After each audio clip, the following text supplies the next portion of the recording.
The harsh winter wind howled through Manhattan's dark streets as Diana's heart pounded against her chest. Her worn sneakers slapped against the wet pavement as she ran, each breath burning in her lungs. Behind her, she could hear the heavy footsteps of her pursuers and their angry shouts echoing off the towering buildings. "Stop that street rat," a man's voice boomed. But Diana couldn't stop. Not with 6-year-old Tommy clutched tightly in her arms, his small body shivering against hers. The child had been sleeping in a cardboard box when the developers' hired thugs came to clear out the homeless encampment. They'd already roughed up several people, including an elderly woman who'd begged them to wait until morning. "Almost there," Tommy, Diana whispered, ducking into a narrow alley. "Hold on tight." At 16, Diana was small for her age. Years of malnutrition had taken their toll, but desperation gave her strength. She'd lived on these streets long enough to know all the shortcuts and hiding places. The real challenge was staying quiet enough to lose their pursuers while carrying a terrified child. A bottle shattered against the wall near her head, making Tommy whimper. Diana pressed deeper into the shadows, her mind racing.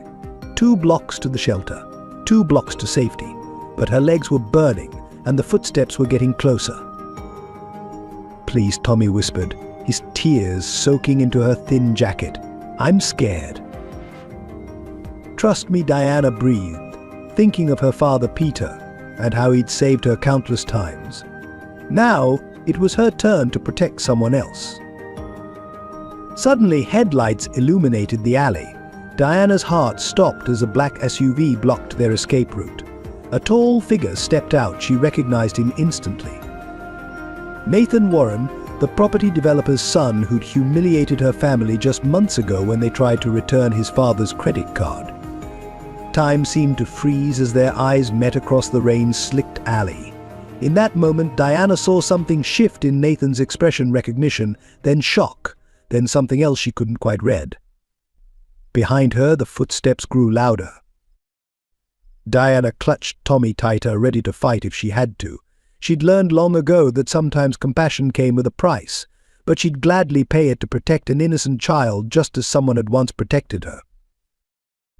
What happened next would change everything. But to understand that night's true significance, we must go back to where it all began, with a lost credit card and 2 families whose destinies would become inexplicably intertwined. If you find this opening chapter intriguing and want to join Diana on her journey of courage, compassion, and justice, please consider subscribing to our channel. Your support helps us continue creating meaningful stories that touch hearts and inspire positive change in our world. Thank you for being part of this storytelling community. Life on the streets of Manhattan was a daily test of survival for Diana and her father Peter. Their home consisted of a relatively dry corner in an abandoned building on 43rd Street, where Peter had carefully constructed a makeshift shelter using discarded cardboard and tattered blankets. Every morning they would pack up their few possessions: a worn backpack containing 2 changes of clothes, a dog-eared copy of To Kill a Mockingbird, and a faded photograph of happier times. Peter, despite their circumstances, carried himself with quiet dignity. His clothes, though threadbare, were always meticulously clean, and his grey-streaked hair was neatly combed. Those who looked closely might notice his excellent posture and articulate speech patterns, subtle hints of his former life that he tried to conceal. Few would guess that this man, who now collected recyclables to earn a few dollars, once stood before lecture halls full of eager students as Professor Peter Mitchell, Ph.D. in economics. Diana had inherited her father's resilient spirit and unwavering moral compass. At 16, she possessed a wisdom far beyond her years, shaped by hardship but untainted by bitterness.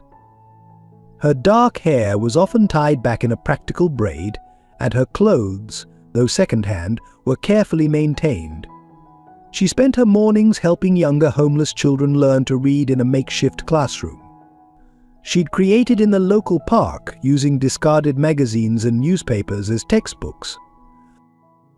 Their daily routine was a carefully choreographed dance of survival. Dawn would find them at St. Michael's Church, where they could wash up in the bathroom before the morning crowd arrived.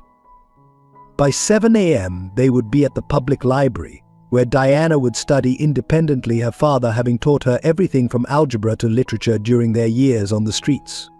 Afternoons were spent searching for food and safe places to sleep, always moving, always watching, always helping others despite their own desperate circumstances.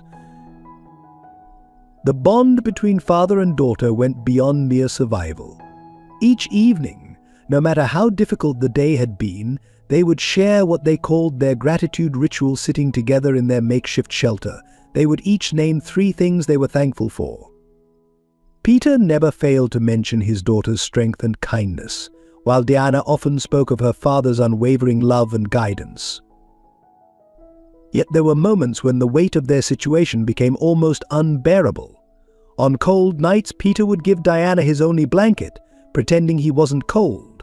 During heavy rains, he would stand for hours holding a piece of plastic over their corner to keep her dry.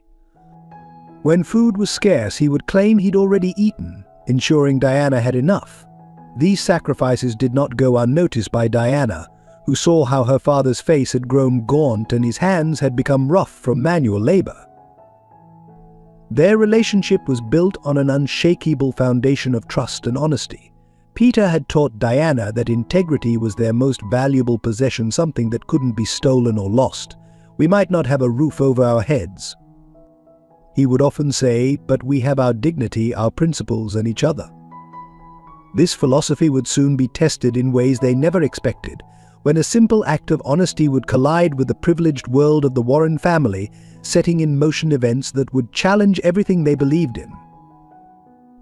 The streets had taught them harsh lessons about humanity, both its cruelty and its unexpected kindnesses. They'd experienced the sting of being ignored by passers-by, the humiliation of being chased away from storefronts, and the bitter cold of winter nights when shelters were full.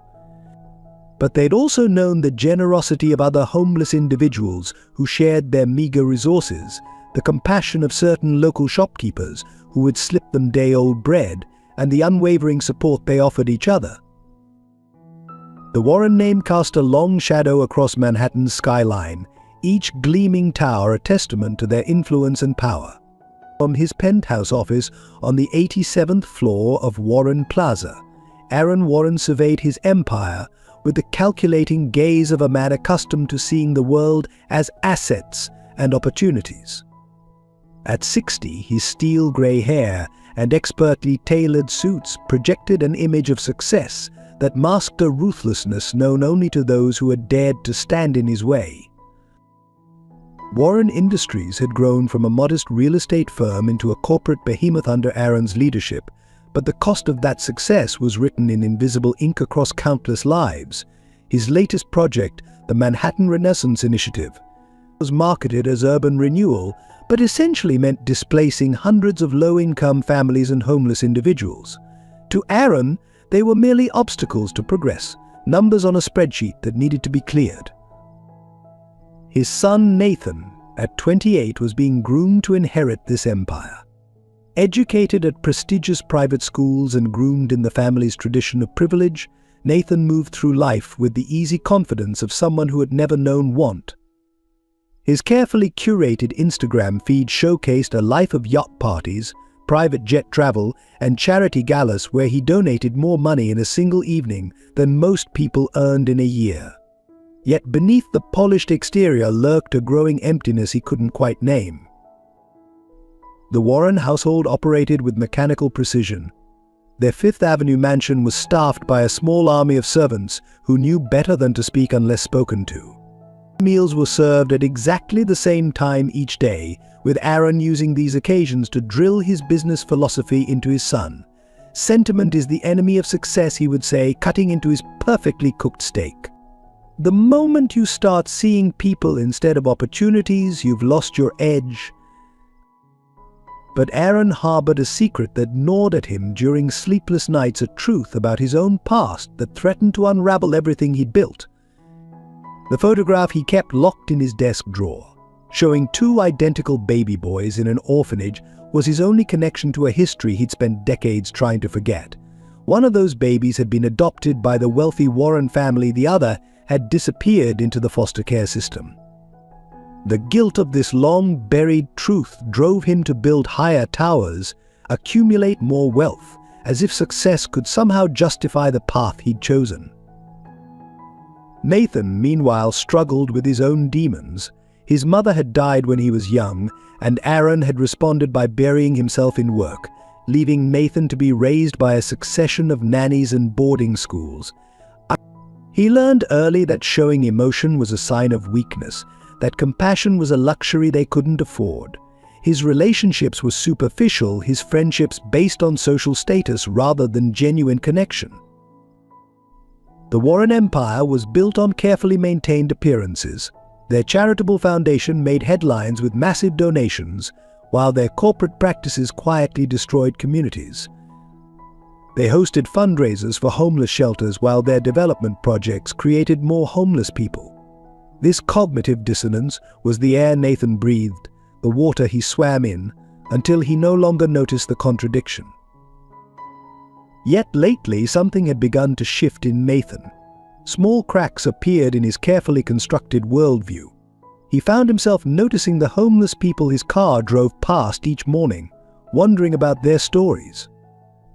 The satisfaction he once felt from closing million-dollar deals was fading, replaced by a nagging sense that something fundamental was missing from his life. These feelings confused and irritated him, like an itch he couldn't quite reach. Little did he know that his world was about to collide with Diana and Peter's in a way that would shake the very foundation of everything he believed. The Warren dynasty, built on secrets and sacrifice, was about to face its greatest challenge not from business rivals or market forces, but from a simple act of honesty by a homeless girl and her father. Manhattan's glittering facade masked a city deeply divided by invisible lines of wealth and privilege. From the luxury penthouses of the Upper East Side to the makeshift shelters beneath bridge overpasses, two different worlds existed side by side, rarely acknowledging each other except in moments of conflict. The gap between these worlds was growing wider by the day, a social chasm that reflected a larger crisis gripping the nation. Statistics painted a stark picture. While luxury condominiums sat empty as investment properties, the city's homeless population had swelled to record numbers. Shelters were overcrowded, underfunded, and often dangerous. Single parents, former professionals, veterans, and even entire families found themselves living on streets that grew more hostile by the day. New anti-homeless architecture appeared regularly: benches with dividers, sprinkler systems in doorways, spikes in alcoves designed to make the displaced invisible rather than address the root causes of their situation. The city's power structure actively perpetuated this divide. Real estate developers, backed by politicians who benefited from their generous campaign contributions, pushed through urban renewal projects that systematically displaced lower-income residents. But local news channels, owned by the same corporate interests, painted the homeless as dangerous criminals rather than victims of systematic failure. Police officers were pressured to clean up certain areas before major events, forcing people to move without providing any alternatives. At City Hall, corruption festered beneath a veneer of civic responsibility. Building permits were expedited for those with the right connections, while safety violations in low-income housing went uninspected. Zoning laws were selectively enforced, and public resources were disproportionately allocated to wealthy neighborhoods. The city's homeless services department operated with a budget that had been cut every year for the past decade, while tax breaks for luxury developments increased. The public library had become an unofficial daycare for homeless children, where overworked librarians often provided informal education and safe haven. Public parks were battlegrounds where mothers pushing designer strollers would call the police on homeless teenagers trying to sleep on benches. Emergency rooms turned away those who couldn't provide insurance, while private clinics offered boutique medical services to the wealthy. Yet amid this stark inequality, pockets of resistance and hope emerged. Grassroots organizations fought for affordable housing and better social services. Some local business owners quietly helped their homeless neighbors, providing food, temporary work, or simply treating them with dignity. Community activists documented police harassment and organized protests against discriminatory policies. Religious institutions opened their doors as unofficial shelters, despite facing fines for violating occupancy regulations. The education system reflected these same disparities. While private school students enjoyed state-of-the-art facilities and individualized attention, public schools in poorer neighborhoods struggled with overcrowded classrooms and outdated textbooks. Homeless students face particular challenges, trying to maintain their studies without access to basic necessities or stable living conditions. The dream of education as a path out of poverty became increasingly difficult to achieve. Weather, which the wealthy experienced from climate-controlled environments, was a matter of survival for the homeless population. Summer brought the risk of heatstroke, winter the threat of freezing, and each storm created new challenges for those living on the streets. Climate-controlled luxury stores would call security on homeless people seeking refuge from extreme temperatures, while public cooling and warming centers were few and far between. This was the backdrop against which Diana and Peter's story would unfold, a city of stark contrasts and systemic injustice, where compassion was often sacrificed for profit, and where the simple act of existing without a permanent address was increasingly criminalized.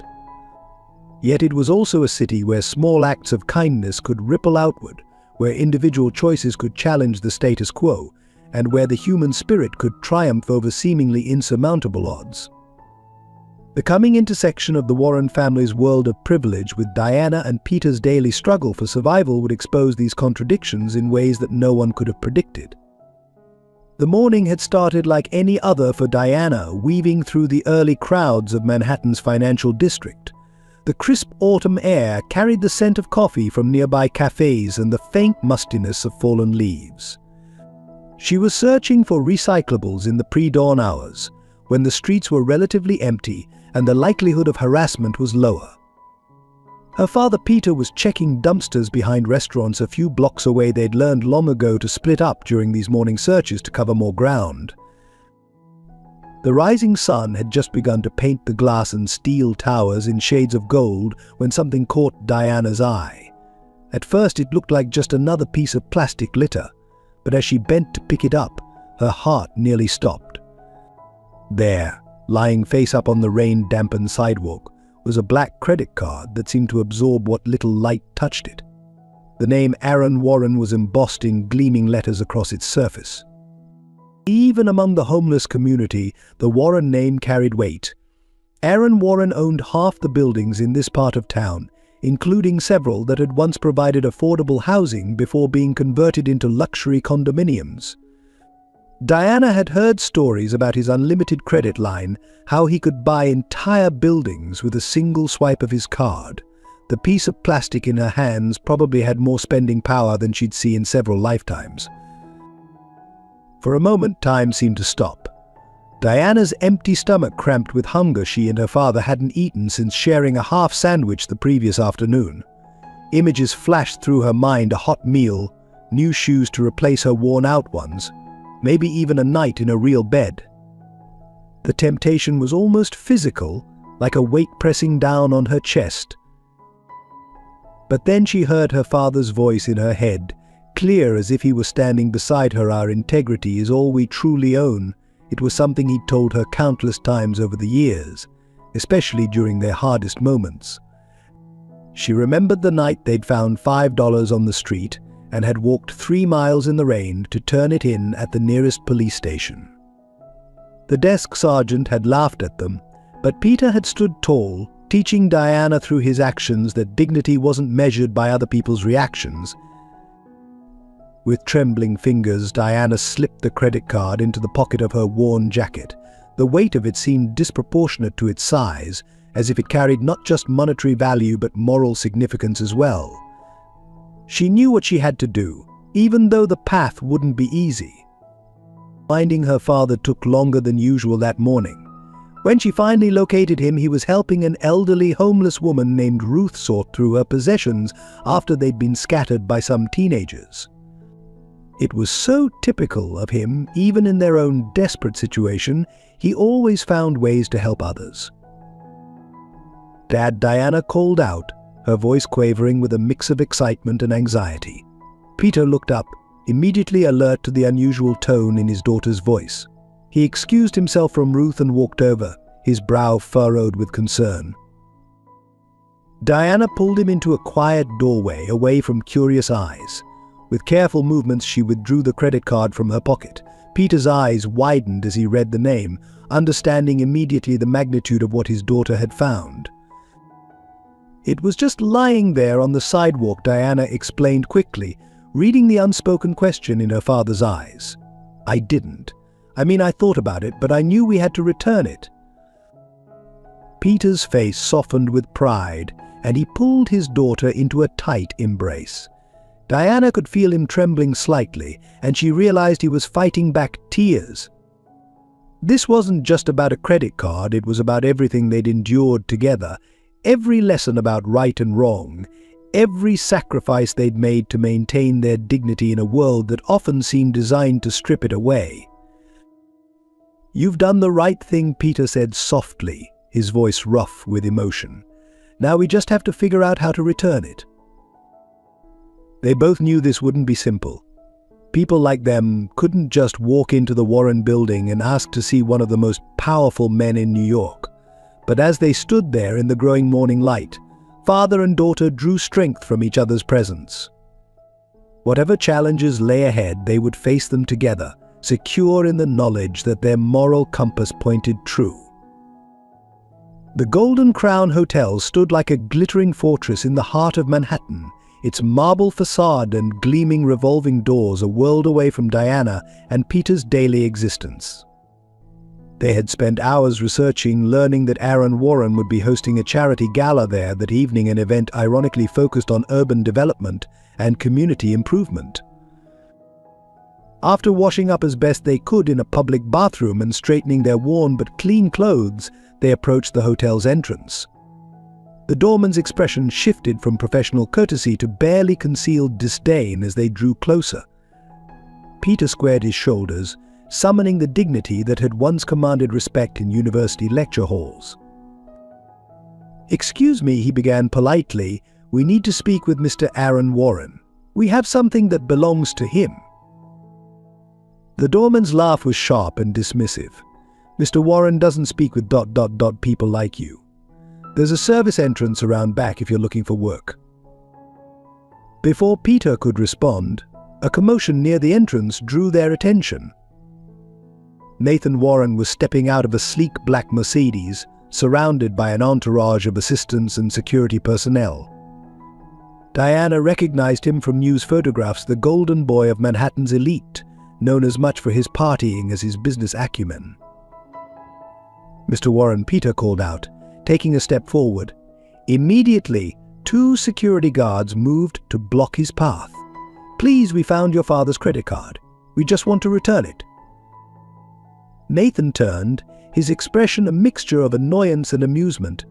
He walked over, designer shoes clicking against the marble steps. "Let me get this straight," he said, looking them up and down with undisguised contempt. "You expect me to believe that you found my father's credit card and didn't use it?" Diana stepped forward, pulling the black card from her pocket. "We didn't use it. You can check. We just want to do the right thing."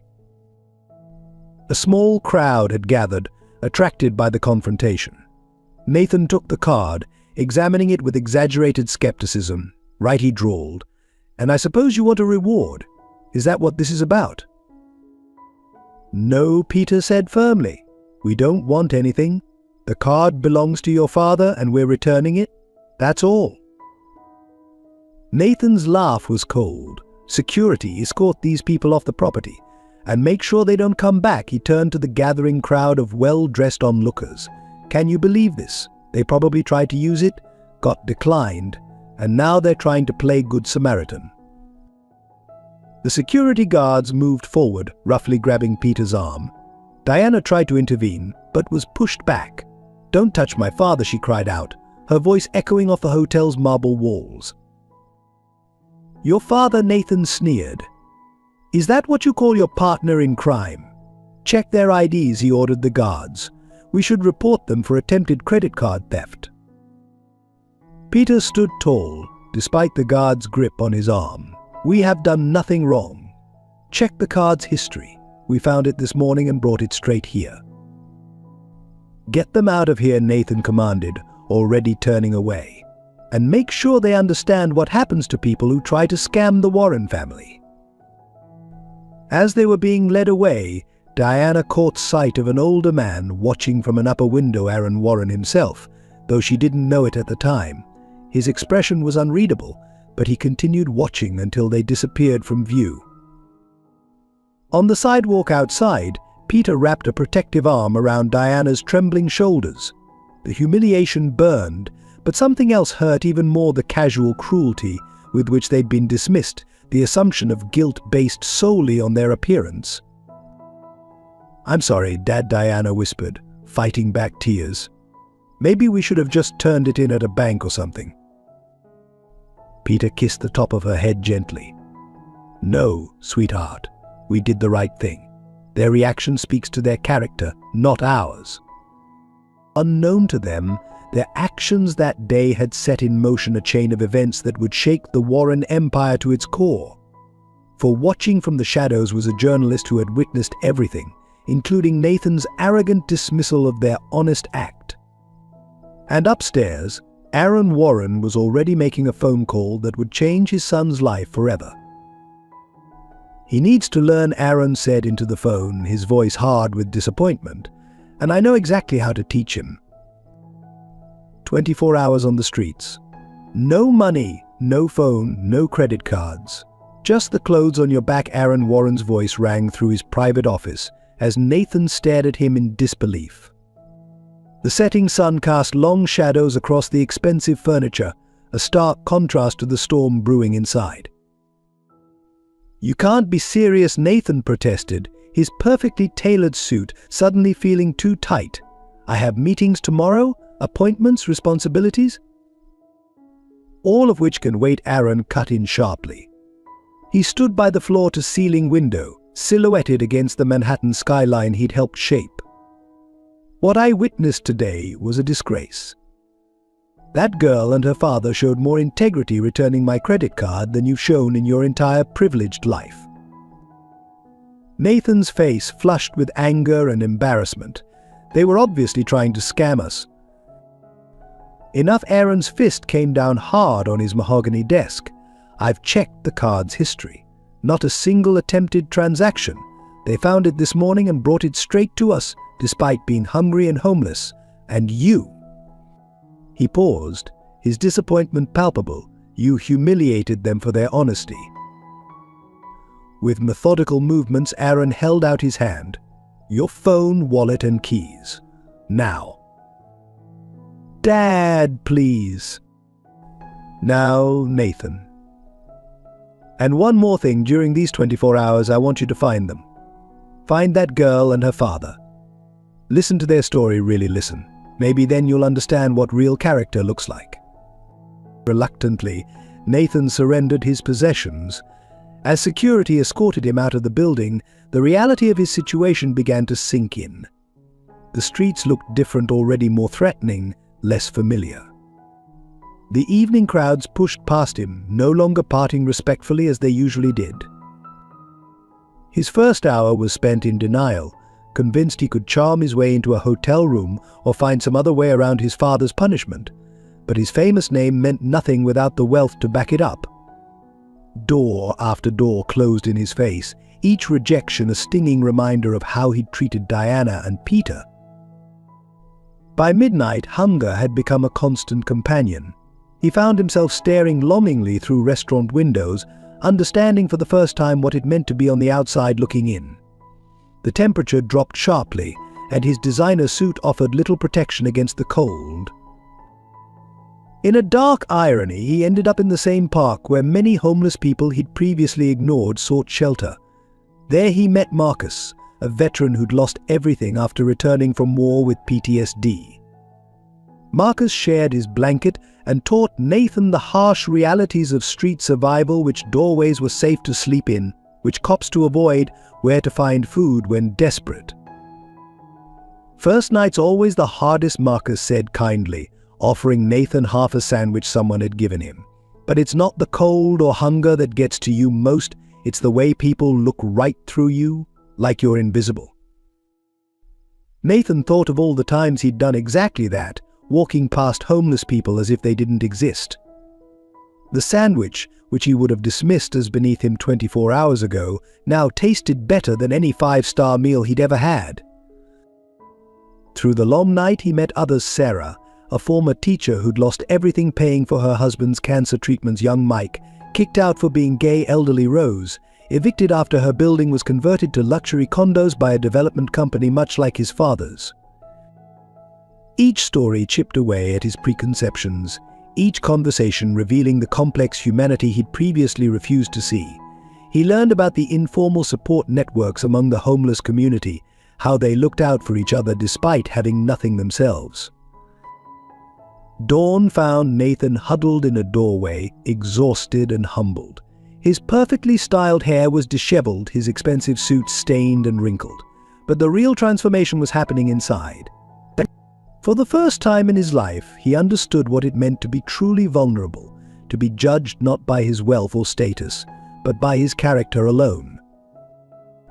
As he watched the city wake up, Nathan made a decision. He wouldn't just find Diana and Peter to fulfill his father's requirement, he would find them to make things right. Their act of honesty, which he had dismissed so cruelly, now seemed extraordinary in its simple dignity. The lessons of the streets had begun to teach him what his privileged upbringing never could. The transformation of Nathan Warren began not with a grand gesture, but with a simple cup of coffee. 1 week after his night on the streets, he stood outside St. Michael's Church at dawn, 2 paper cups in hand, waiting. His designer suit had been replaced by jeans and a plain sweater, his usually perfect hair slightly disheveled. He'd spent days tracking down Diana and Peter's morning routine, learning they often came here to wash up before heading to the library. When they appeared, Peter instinctively moved to shield Diana, but Nathan raised his hands in a peaceful gesture. "Please," he said softly, "I just want to talk," and apologize. He held out the coffee cups, steam rising in the crisp morning air. "I know it doesn't make up for anything, but it's a start." The conversation that followed changed everything. Sitting on the church steps, Nathan listened as Peter and Diana shared their story, not just of finding the credit card, but of their daily struggles, their unwavering bond, and their determination to maintain their dignity despite everything. When Peter spoke of teaching Diana mathematics using discarded newspapers, or Diana described her makeshift reading classes for homeless children, Nathan felt something shift inside him. "I want to help," he announced suddenly, his voice thick with emotion. "Not just you, but everyone in your situation. I have resources, connections. We could create something meaningful: housing, education programs, job training." Diana's eyes lit up with hope, but Peter remained cautious. "We're not looking for charity," he said firmly. "Not charity," Nathan replied, "partnership. You understand these issues from the inside. I need your help to do this right." And so the Hearts Without Homes project was born, though its path forward would prove far from smooth. Nathan's first proposal to convert one of Warren Industries' empty buildings into affordable housing met fierce resistance from the board of directors. His father, while privately supportive, insisted Nathan fight these battles himself. "If you want social justice," son Aaron said, "you'll have to earn it." The wealthy residents near the proposed housing site organized protests, their arguments thinly veiling their prejudices. Property values will plummet, they claimed. Crime will increase. Nathan found himself facing the very attitudes he'd once embodied. But Diana and Peter proved invaluable allies. Peter's eloquence in community meetings, drawing from his mysterious past, helped sway public opinion. Diana's natural ability to connect with people, to share their stories in ways that touched hearts, began attracting media attention. Local businesses, inspired by their sincerity, started offering job training programs and employment opportunities. The project's first victory came unexpectedly. A prominent real estate developer, moved by Diana's passionate speech at a city council meeting, donated a building for renovation. Volunteers began showing up, contractors offering their services, lawyers working pro bono, medical professionals establishing a free clinic. Nathan worked tirelessly, often sleeping in his office, learning about zoning laws and building codes, fighting through bureaucratic red tape. He used his networking skills not for personal gain, but to build support for the cause. Each small success felt more meaningful than any business deal he'd ever closed. Yet the most profound changes were happening within Nathan himself. He started seeing the city through new eyes, understanding the human cost of urban development. His old friends drifted away, uncomfortable with his transformation, but he found more authentic relationships among the people he worked with. One evening, as he helped serve meals at the temporary shelter they'd established, Nathan caught his reflection in a window. The entitled young executive was gone, replaced by someone he barely recognized but finally respected. Diana approached, handing him another serving tray. "You know," she said with a smile, "when Dad and I found that credit card, we never imagined it would lead to all this." Nathan looked around at the room full of people being served with dignity, receiving medical care, getting help with job applications. "Neither did I," he replied. "Thank you for teaching me what real wealth looks like." Peter joined them, his face showing cautious pride in what they'd accomplished. "This is just the beginning," he said, his voice carrying a hint of his former professor's authority. "There's so much more to be done."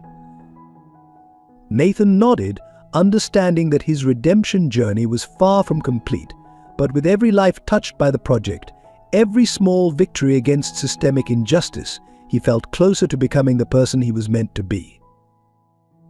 Diana's opportunity came unexpectedly during a Hearts Without Homes fundraising event.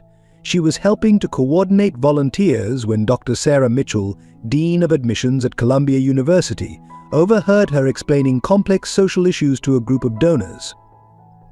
The clarity of her analysis and the eloquence of her presentation caught the dean's attention. "Have you ever considered college?" Dr. Mitchell asked, drawing Diana aside. The question hit Diana like a physical force. Of course, she'd dreamed of college. She'd spent countless hours in the public library, devouring every book she could find, with her father tutoring her in everything from calculus to literature. But dreams were one thing, reality was another. I don't have a high school diploma," Diana admitted.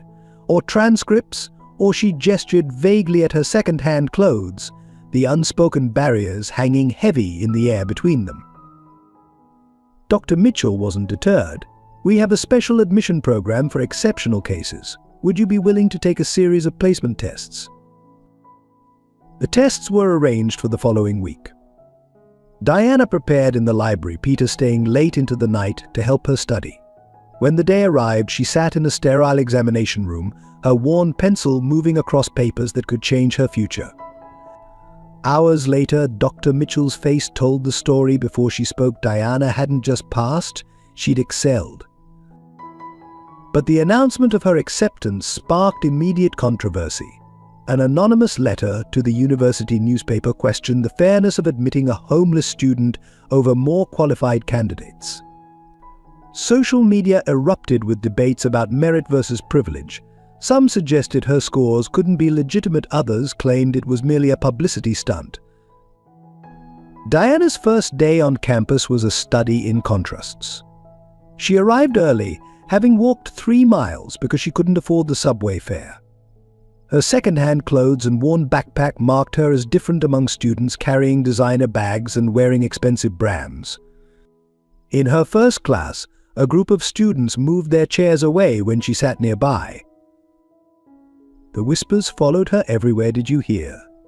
She's homeless. I heard she guilted her way in, probably just doing it for attention." Each comment stung, but Diana remembered her father's words, "Your worth isn't determined by their judgment."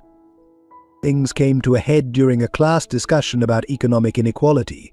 A student named Brittany, whose father was a hedge fund manager, raised her hand. "I think some people just don't work hard enough," she announced, looking directly at Diana. "They expect handouts instead of earning their place." Diana felt all eyes turn to her.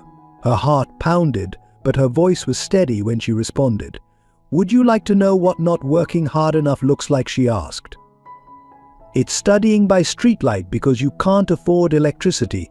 It's walking miles to school because you can't afford transport. It's maintaining a 4.0 GP a while, helping other homeless children learn to read, while figuring out where your next meal will come from." The classroom fell silent. Even the professor seemed stunned by her quiet intensity. From that day, perceptions slowly began to shift. Students who had avoided her started asking to study together, discovering that Diana's life experiences brought unique insights to their discussions. Her academic performance silenced many critics. She earned top marks in every subject, her essays drawing on a depth of real-world understanding that her classmates couldn't match. Professor after professor noted her exceptional work, and soon even the most skeptical faculty members became supporters. Nathan, learning of the challenges she faced, offered to help with expenses, but both Diana and Peter declined. "We appreciate it," Peter explained, "but Diana needs to do this her own way instead." They accepted only what she earned through a work-study program in the university library. One evening, as Diana was leaving the library after her shift, she found Brittany waiting outside. "I was wrong," Brittany said simply, "and I'm sorry. Would you be willing to help me understand? Really understand?" That conversation led to others, and slowly Diana became a bridge between two worlds. She started a student organization focused on educational equity, using her position to highlight systemic barriers and advocate for change. Her story began inspiring others, leading to the university establishing a scholarship program specifically for homeless students. Through it all, Peter's pride in his daughter shone like a beacon. Every evening, he would meet her after her last class, and they would share a simple dinner while discussing her day. Their circumstances hadn't changed yet, but education was opening doors that once seemed permanently closed. The truth about Peter's past surfaced in the most unexpected way. During a guest lecture at Columbia's economics department, Professor Emeritus James Hartford stopped mid-sentence, staring at Peter, who was waiting to pick up Diana after class.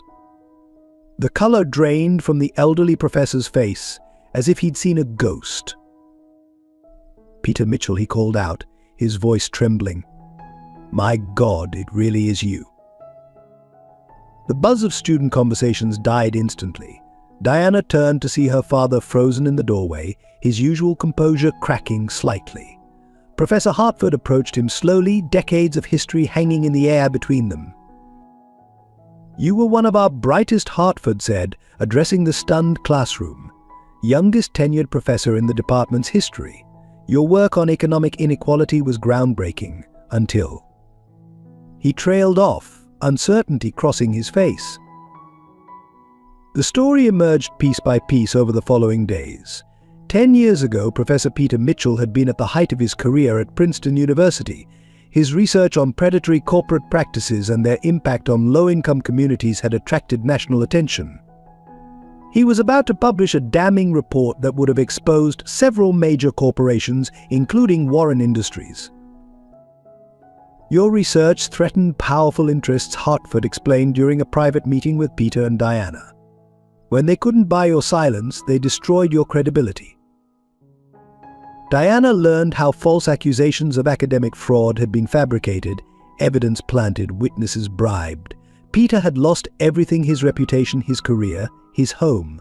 The academic community had turned its back on him, few willing to risk their own positions to defend him. "Why didn't you tell me?" Diana asked her father that evening, her voice soft with understanding rather than accusation. Peter's eyes were distant.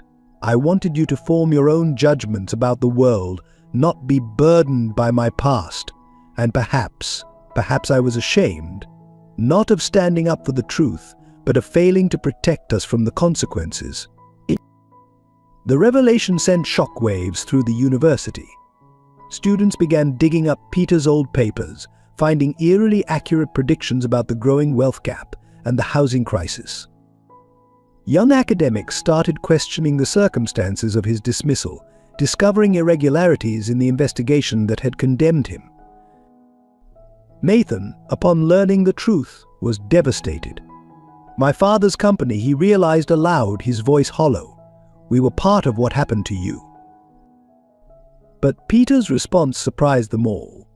"What happened to me led me to Diana," he said quietly. "It taught me what truly matters. Yes, I lost my career, but I gained something far more precious, the chance to raise a daughter who knows the difference between wealth and worth." Support began pouring in from unexpected quarters. Former colleagues who had remained silent a decade ago now stepped forward with evidence backing Peter's original research. Journalists started investigating the conspiracy that had brought him down. Several whistleblowers from the companies involved came forward with corroborating documents. The university's president, recognizing both a moral obligation and a potential PR disaster, offered Peter a position as a distinguished visiting professor. But Peter's response caught everyone off guard. "I'll accept," he said, "on one condition. The university must establish a center for ethical economics, focusing on corporate accountability and economic justice. And I want all research to be freely accessible to the public, no more hiding truth behind paywalls or academic jargon." The irony wasn't lost on anyone. The homeless man they had looked down on was now dictating terms to one of the world's most prestigious institutions. But Peter's quiet dignity and unwavering principles had earned him something money couldn't buy: respect. Diana watched these developments with mixed emotions. Pride in her father's resilience warred with anger at the injustice he'd suffered, but mostly she felt a deepening understanding of the lessons he'd taught her throughout their years on the streets. Their poverty had been imposed, but their integrity had been a choice, one they made every single day. As father and daughter walked home that evening to their temporary shelter, Peter pointed out the stars barely visible through the city's light pollution. "See how they shine anyway," he said softly. "Truth is like that, Diana. They can try to obscure it, but it never stops shining." But the backlash against Hearts Without Homes began subtly at first.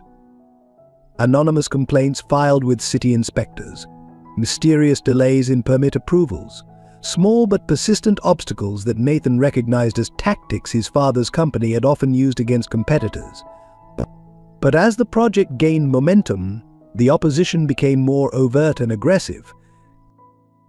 The breaking point came when the program announced plans to convert an abandoned warehouse in an upscale neighborhood into a mixed-use facility offering transitional housing and job training.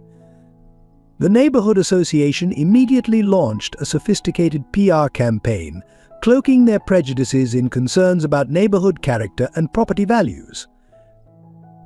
"We're not against helping the homeless," Karen Whitmore, the association's president, told local news cameras with practiced sincerity. "We just don't think this location is appropriate." Behind the scenes, her group hired high-powered lawyers and lobbied city officials to block the project. They circulated photos of homeless encampments, suggesting the facility would bring crime and disorder to their manicured streets. Nathan found himself fighting battles on multiple fronts. Corporate donors began quietly withdrawing their support, citing revised priorities. Banks that had eagerly offered financing suddenly discovered concerns about project viability.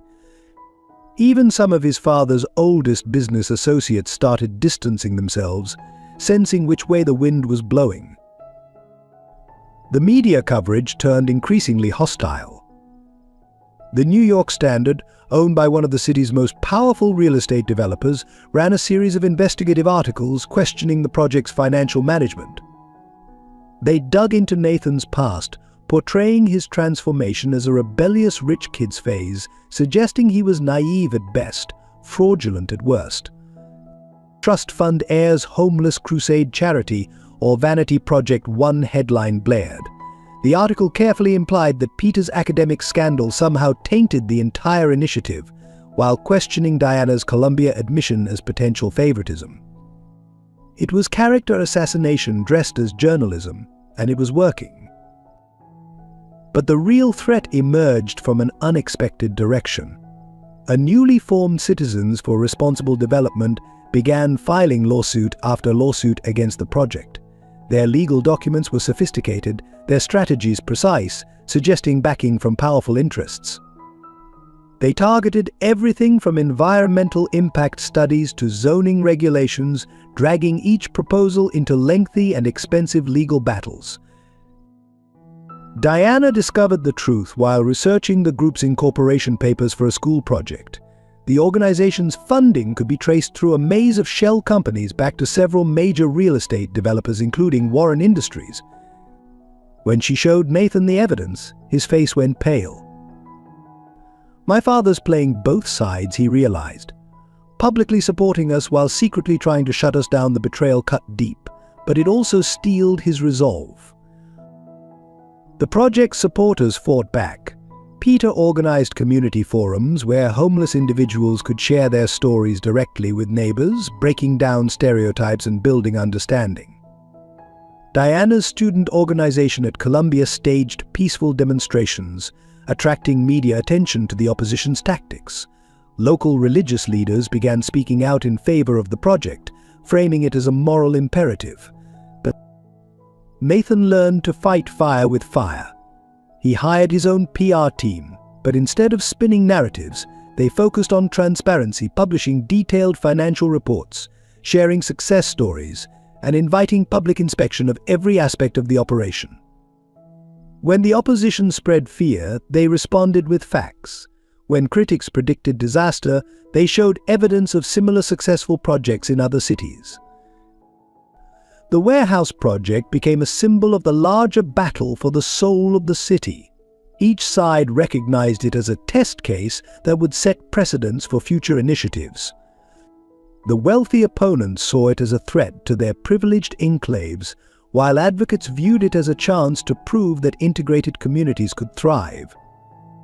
Through it all, the project's core team grew closer. Late nights spent strategizing turned into deep conversations about justice, privilege, and change. Nathan's business acumen, combined with Peter's academic insights and Diana's passionate advocacy, created a powerful force for transformation. They were no longer just running a program, they were building a movement. One evening, after a particularly brutal day of legal battles and media attacks, Nathan found Diana and Peter still working in the project office. Despite the challenges, they were helping a newly homeless family navigate the shelter system, their commitment unwavering. The sight reminded him why they had started this fight. "They think they can wear us down," he said, joining them at the table. "They don't understand that this isn't just a project for us anymore. It's a revolution in how we see each other, how we build community." Peter looked up from the paperwork, his eyes tired but determined. "Revolutions aren't won overnight, Nathan. They're won in small victories, in changed minds and opened hearts.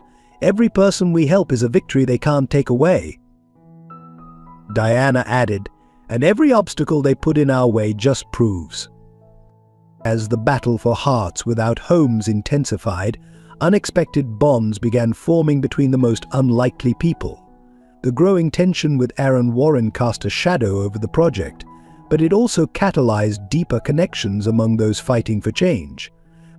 Nathan, Diana, and Peter found themselves at the center of an expanding web of relationships that would ultimately reshape their understanding of family and community. Nathan and Diana's relationship evolved in subtle ways. Their initial antagonism had given way to mutual respect, then genuine friendship. They spent long hours working together, their different perspectives complementing each other perfectly. Diana's street-level understanding balanced Nathan's corporate expertise, while her unwavering optimism helped sustain his resolve during the toughest battles.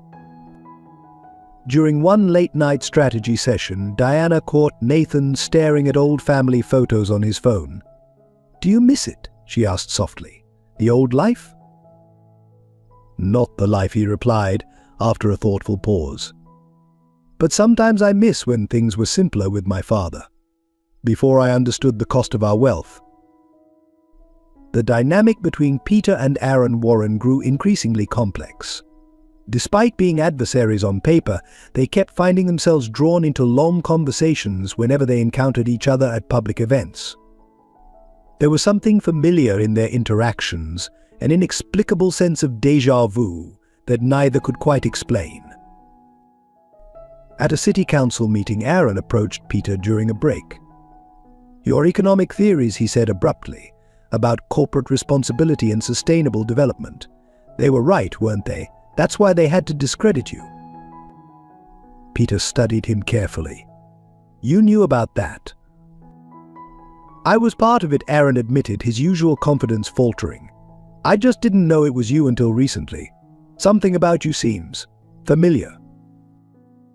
The project began attracting support from unexpected quarters. Former students of Professor Mitchell emerged from the woodwork, now in positions of influence across various industries. They remembered his integrity and brilliance, and many felt guilty about staying silent during his downfall. Their support brought not just resources but legitimacy to the cause. Local business owners who had initially opposed the project started changing their minds after actually meeting the people it helped. Sarah Chen, who owned a bakery near the proposed warehouse site, became one of their strongest advocates after hiring several program participants. "These aren't just statistics," she told the neighborhood association. "They're our neighbors, and they deserve a chance." The most profound evolution, however, was in the relationship between Peter and Diana. As their circumstances improved and new opportunities emerged, their bond deepened in unexpected ways.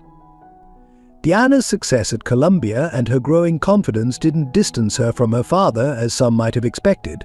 Instead, it added new dimensions to their relationship.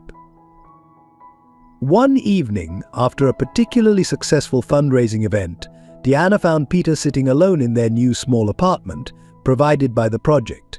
He was holding the worn copy of To Kill a Mockingbird they'd carried through their years on the streets. "Sometimes I wonder," he said as she sat beside him, "if I did right by you, raising you on the streets after everything fell apart." Diana took his hand. "Dad, you taught me the difference between being poor and being broken. You showed me that integrity matters more than comfort, that helping others isn't just something you do when it's convenient. Everything I am, everything I'm becoming, is because of you." Meanwhile, Nathan's relationship with his father became increasingly strained. Aaron Warren's subtle sabotage of the project created a painful dilemma for Nathan. He found himself torn between filial duty and his growing conviction in the righteousness of their cause. During a heated argument in Aaron's office, Nathan finally confronted him. "Why are you fighting us? Really? These people need help, and we have the resources to make a difference." Aaron's response was unexpected, because you need to understand what you're really fighting for. If you can build this despite my opposition, then maybe you're ready for the truth about our family. The cryptic response left Nathan puzzled, but he had little time to dwell on it. The project was growing, evolving from a simple housing initiative into a movement for social change.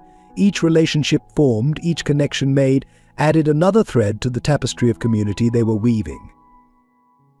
As Diana observed one evening, watching Nathan mediate a dispute between residents while Peter advised a group of student volunteers, "We're not just building homes anymore. We're building something bigger, a family of choice, a community of purpose." The transformation of hearts without homes from a local housing initiative into a comprehensive social movement happened gradually, then suddenly. What began as a single converted warehouse blossomed into a network of interconnected programs spanning education, employment, healthcare, and community development. Each new success brought fresh challenges, but also expanded their vision of what was possible. The education program, inspired by Diana's journey to Columbia, became a cornerstone of their work. They established partnerships with local community colleges and vocational schools, creating pathways for homeless individuals to access training and certification programs. Diana's story became a beacon of hope, proving that circumstances didn't have to define destiny. "Education isn't just about books," she told a group of teenage residents. It's about believing you have a future worth preparing for. Her words resonated particularly with Sarah, a 16-year-old girl who had been living in her car with her mother. Within months, Sarah went from struggling with basic reading to preparing for her GED, her transformation inspiring others to follow suit. The employment initiative expanded beyond simple job placement. They created a social enterprise hub where residents could develop business skills while earning income. A catering business staffed by former homeless individuals became renowned for its quality, breaking stereotypes with every successful event. A cleaning service, a small construction company, and a craft cooperative followed, each success building momentum. Healthcare access proved a particularly critical need. Nathan leveraged his connections to establish a full-service clinic within their main facility, staffed by volunteer medical professionals and medical students from Colombia. Regular health screenings, mental health services, and addiction treatment became integral parts of their support system. Peter's academic background proved invaluable as they developed metrics to track their impact. Their data showed not just success stories, but systematic evidence that their approach worked. When residents received comprehensive support, housing, education, healthcare, and employment opportunities, their rate of returning to homelessness dropped dramatically. The warehouse project, once so controversial, became a model for urban development. The mixed-use facility included not just transitional housing, but also a daycare center, job training facilities, and small business incubators. The neighborhood that had once opposed them now celebrated their presence, as property values actually increased due to the area's revitalization. Local businesses began actively seeking to hire their program graduates, discovering that these employees often brought exceptional dedication and resilience to their work. Mark Johnson, owner of a successful construction company, became one of their strongest advocates after hiring several participants.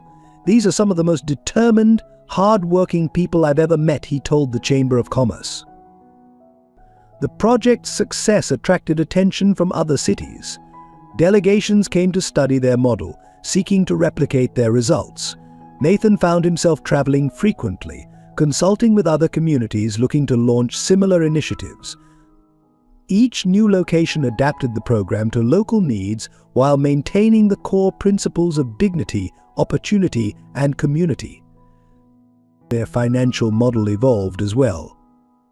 While they still relied partly on donations, their social enterprises began generating significant revenue. They established a micro-lending program, helping residents start their own small businesses. But the repayment rate exceeded 95%, challenging conventional assumptions about financial responsibility among the homeless population. Community engagement deepened in unexpected ways. Regular dinners brought residents and neighbors together, breaking down barriers through shared meals and conversation. A community garden became a symbol of their approach, people from all walks of life working together to create something beautiful and sustainable. The arts played a surprising role in their expansion. A mural project, initially meant to beautify the warehouse exterior, evolved into a therapeutic program where residents could express their experiences through art. The resulting works became powerful tools for advocacy, touring galleries and challenging perceptions about homelessness. Throughout the expansion, they maintained their commitment to dignity and autonomy. Residents participated in decision-making processes, served on advisory boards, and helped shape new initiatives. This isn't about charity, Peter often reminded visitors. It's about creating opportunities for people to rebuild their lives on their own terms. One evening, as Nathan, Diana, and Peter reviewed plans for their newest facility, they reflected on how far they'd come. The original warehouse was visible from their office window, its transformed facade now a landmark in the neighborhood. "Remember when people said it couldn't work?" Diana smiled, looking at the thriving community they'd built. "They said a lot of things couldn't work," Nathan replied, "but they didn't understand what becomes possible when you combine resources with respect, opportunity with dignity." Peter nodded, adding, "And when you recognize that everyone has something to contribute, everyone has value." Their expansion wasn't just about growing bigger, it was about growing deeper, creating lasting change in how communities viewed and addressed homelessness. Each new program, each success story, added another piece to their vision of a more just and inclusive society. The crisis began on an ordinary Tuesday morning when Nathan arrived at the project headquarters to find an eviction notice taped to the door. The document, filled with legal jargon, essentially declared that the warehouse property had been sold to a new owner who planned immediate redevelopment. They had 30 days to vacate. Inside, chaos reigned. Residents gathered in frightened clusters, whispering about returning to the streets. Staff members hurried between offices, making frantic phone calls. Diana stood at the center of it all, trying to maintain calm while Peter studied the legal documents with a grim expression. "This isn't a coincidence," Peter said quietly when Nathan joined them. "Look at the purchasing company Sterling Development Group. It's a shell corporation, but the paperwork traces back to Warren Industries." Nathan felt the blood drain from his face. His father had finally made his move, using his corporate might to strike at the heart of their project. The timing was devastating. They had just expanded their programs, stretching their resources thin. The winter months were approaching, making the prospect of displacement even more dangerous for their residents. The media descended like vultures. "Homeless project faces homelessness" became the ironic headline of choice. Critics who had been waiting for them to fail emerged from the woodwork, citing the crisis as proof that their model was unsustainable. But the New York Standard ran a particularly vicious piece, suggesting financial mismanagement and hinting at potential fraud. Their legal team worked around the clock seeking options, but the sale appeared ironclad. The original property owner had died, and his heirs had quietly sold to Sterling Development Group for well above market value. Every alternative property they investigated mysteriously became unavailable as soon as they expressed interest. "They're blocking us at every turn," Nathan exploded during an emergency board meeting. "Every building, every potential location, someone gets there first or the owner suddenly changes their mind. It's like fighting a ghost." The crisis deepened when their major donors began receiving anonymous dossiers containing manipulated financial records that suggested impropriety.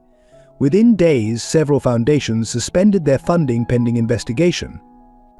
Bank loans were suddenly called in for review. Even their most stalwart supporters started expressing concerns. Diana discovered the true extent of the conspiracy while working late one night.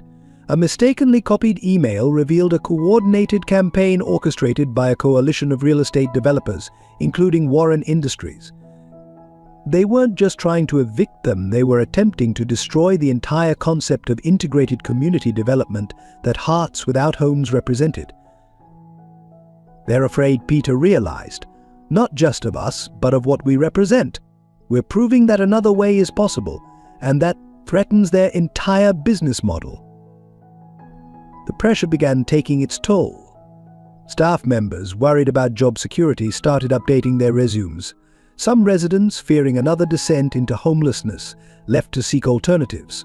The atmosphere of hope that had defined their community was giving way to fear and uncertainty. Nathan worked himself to exhaustion, barely sleeping as he sought solutions. Diana organized resident meetings, trying to keep spirits up while secretly terrified of failing those who had trusted them. Peter spent hours on the phone with lawyers and city officials, searching for any legal recourse. The breaking point came during a community meeting to discuss the crisis. As Nathan tried to reassure the gathered residents, an elderly woman named Grace stood up. She had been one of their first success stories, moving from the streets to her own small apartment through their program. "You gave me back my dignity," she said, her voice trembling. "You showed me I still had value. Even if they take this building, they can't take that away. We'll find a way forward together." Her words sparked something in the room. Other residents stood, sharing similar sentiments. The atmosphere shifted from despair to determination. What had started as a crisis meeting transformed into a strategy session with residents and staff brainstorming solutions together. That evening, as Nathan, Diana, and Peter sat in the quiet office reviewing their options, Diana noticed something in the original property documents. A clause about maintaining the property's community benefit status might provide a legal foothold. It wasn't much, but it was a start. "We're not just fighting for a building," Nathan said, his voice firm despite his exhaustion. "We're fighting for everything we believe in, that everyone deserves a chance, that community matters, that profit shouldn't always trump people." Peter nodded, adding, "And we're not fighting alone anymore. Every person in this building, every life we've touched, they're all part of this now." Diana looked out at the city lights, remembering the nights she'd spent on these same streets. "Then let's show them what community really means," she said quietly. "Let's show them what we can do when we stand together." The accident happened on a rainy Wednesday evening, just as the crisis with the warehouse was reaching its peak. Diana had stayed late at the project office, working on legal appeals, when she heard screaming from the street below. Without hesitation, she ran to the window and saw 6-year-old Tommy, one of their residents' children, chasing his ball into oncoming traffic. What happened next seemed to unfold in slow motion. Diana bolted down the stairs and into the street. The screech of brakes pierced the air as she pushed Tommy clear of the oncoming car. She wasn't quite fast enough to save herself. The impact sent her flying, her body crumpling against the wet pavement as horrified onlookers screamed for help. The ambulance took 20 minutes to arrive, an eternity for Peter, who cradled his daughter's unconscious form in the rain, begging her to hold on. Nathan, alerted by frantic phone calls, arrived just as they were loading Diana into the ambulance. The sight of her pale face, streaked with blood, would haunt him for months to come. At Manhattan General Hospital, they hit their first barrier. "We need insurance information," the intake nurse said coldly, barely looking up from her computer. Peter's hands shook as he explained their situation. Minutes ticked by as administrators debated what to do with an uninsured homeless patient. "This is Diana Mitchell," Nathan finally exploded, his voice carrying through the emergency room. "She's a Columbia University student who just saved a child's life. Treat her now, or I'll have every news outlet in the city here within the hour." The threat worked, but the discrimination continued in subtle ways. Diana was placed in a hallway instead of a room. Doctors seemed in no hurry to check on her. Basic pain medication was temporarily unavailable. Peter watched helplessly as his daughter suffered, his professor's eloquence reduced to quiet pleading. Word of the accident spread quickly through their community. The hospital's waiting room filled with hearts without homes, residents, staff, and supporters. Tommy's mother sobbed with guilt, while the boy clutched a handmade get well card. Columbia students organized a vigil outside, their candles reflecting off the rain's slicked windows.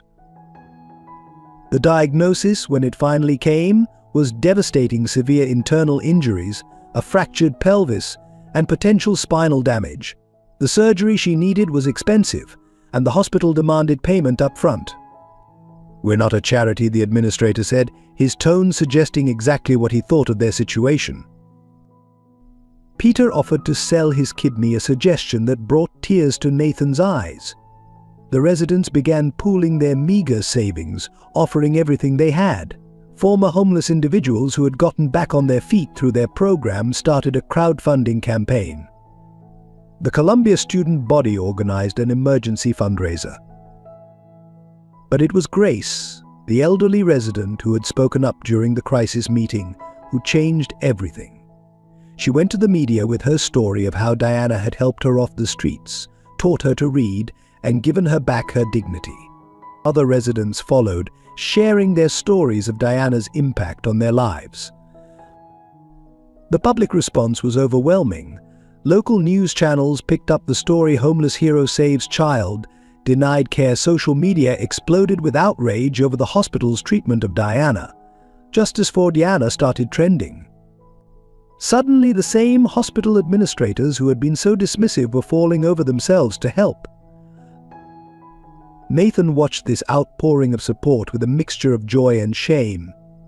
This is what we've been fighting for, he realized aloud. Not just housing or programs, but recognition of basic human dignity. The right to be seen as people, not problems. Diana's surgery lasted 6 hours. During the long wait, Peter never moved from his plastic waiting room chair, his clothes still damp from the rain. The community he and Diana had helped build surrounded him, offering coffee, sandwiches, and quiet support. Former students brought blankets and supplies. Local business owners sent food for the vigil participants. When the surgeon finally emerged, his news was cautiously optimistic. Diana would recover, though the rehabilitation process would be long and challenging. The room erupted in tears and prayers of relief. Peter collapsed into Nathan's arms, the strain of the past hours finally overwhelming him. But it was Tommy who provided the moment of grace. The little boy approached Peter, clutching his card. "Is Diana going to be okay?" he asked in a small voice. "She saved me like an angel." Peter knelt down to Tommy's level, gathering the child into a gentle hug. "Yes, she's going to be okay. And you know what? She did exactly what she's always done, help someone who needed it, no matter the cost." As dawn broke over the city, Diana's hospital room had transformed into a testament to community. The walls were covered with cards and artwork from residents. Students took turns reading to her from her favorite books. Even some of the hospital staff, moved by the outpouring of love, began treating her with newfound respect. Nathan's confrontation with his father came at the lowest point of the crisis. With Diana in the hospital, the eviction deadline looming, and their funding frozen, he finally understood that he had to make a definitive choice. He found Aaron Warren in his penthouse office, Manhattan's lights twinkling below like fallen stars. "I know what you did," Nathan said without preamble, placing a folder on his father's desk. "The shell company, the coordinated attacks on our funding, the manufactured financial records. I have proof of all of it." Aaron didn't even glance at the folder. "And what do you plan to do with this information?" His voice was calm, almost curious. "Release it to the media? Sue me? Remember who taught you everything you know about corporate warfare?" "Why?" Nathan demanded, his voice cracking. "Why go to such lengths to destroy something that's helping people? We're not even competing with your business interests anymore. What are you really afraid of?" Aaron stood slowly, walking to the window. "You think this is about business? This is about legacy, Nathan. About understanding the true cost of power. Everything I've built, everything I've sacrificed to create this empire, I needed to know if you were strong enough to protect it." "Protect it?" Nathan laughed bitterly. "I'll hide behind it. I've seen real strength these past months. Dad, I've seen people with nothing share what little they have. I've watched Diana risk her life to save a child. I've seen Peter maintain his dignity through everything you threw at him. That's strength. What we do, what we've always done, that's just power." A flash of something crossed Aaron's face at the mention of Peter's name. "You don't understand the choices I've had to make," he said quietly. "The compromises required to build something lasting." "No, I understand perfectly now," Nathan replied. "And I'm making my own choice. Either you stop this campaign against Hearts Without Homes, or I'll release everything, including some interesting documents I found about a certain orphanage 30 years ago." Aaron's head snapped up, genuine shock replacing his usual controlled expression. "How did you?" "I learned from the best, remember? About following paper trails, finding buried secrets. Like the records of twin boys separated at birth, one adopted by the wealthy Warren family, the other lost to the system. Peter's not just Diana's father, is he? He's your brother." The silence that followed was deafening. Aaron sank into his chair, suddenly looking older than Nathan had ever seen him. "I didn't know," he whispered. "Not until I saw him at the hotel that day. Something about him seemed so familiar." "You recognized him?" Nathan pressed. "And instead of reaching out, you tried to destroy him. Again. I was protecting our family. No, Nathan cut him off. You were protecting yourself, your image, your control. Well, here's your choice, Dad. End this vendetta now. Release the property, restore our funding, make this right, or I swear I'll bring it all down, the company, the reputation, everything.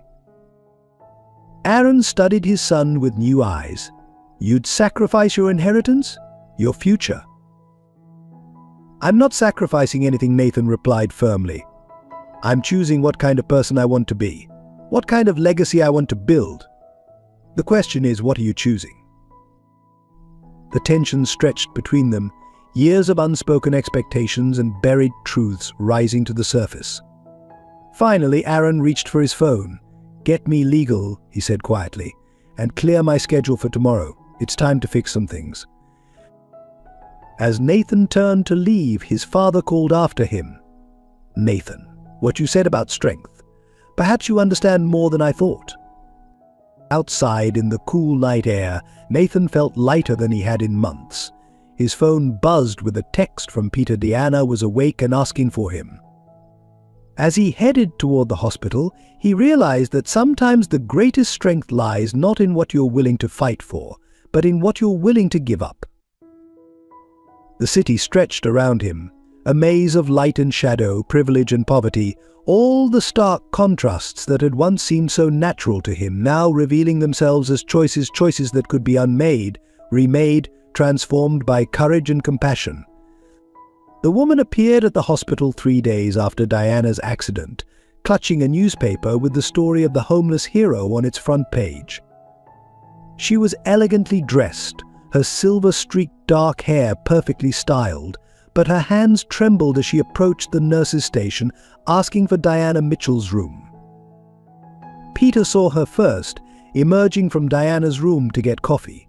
He stopped dead in his tracks, the empty coffee cup slipping from his fingers and clattering on the linoleum floor. Elizabeth, he whispered, his face draining of color. Elizabeth Bennet, once his wife and Diana's mother, stood before him looking like a ghost from his past.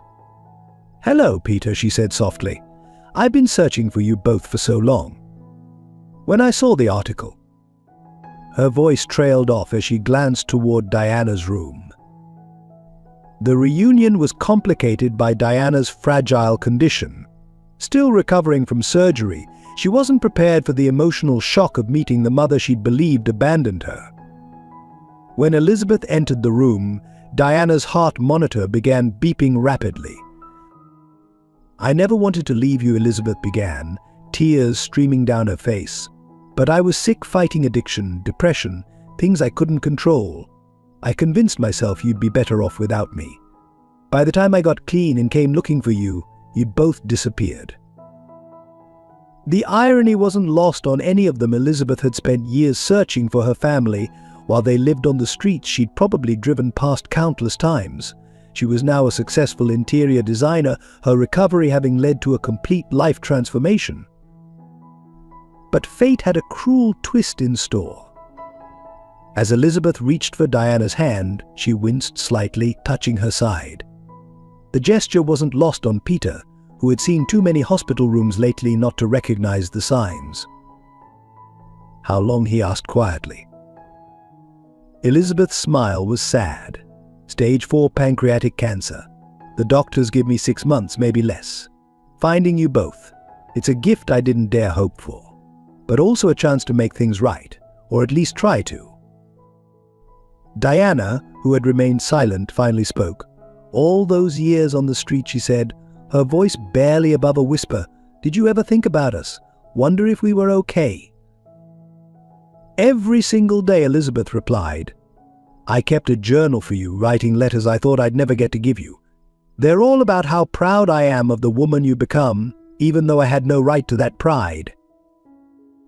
The monitor's steady beeping filled the silence that followed.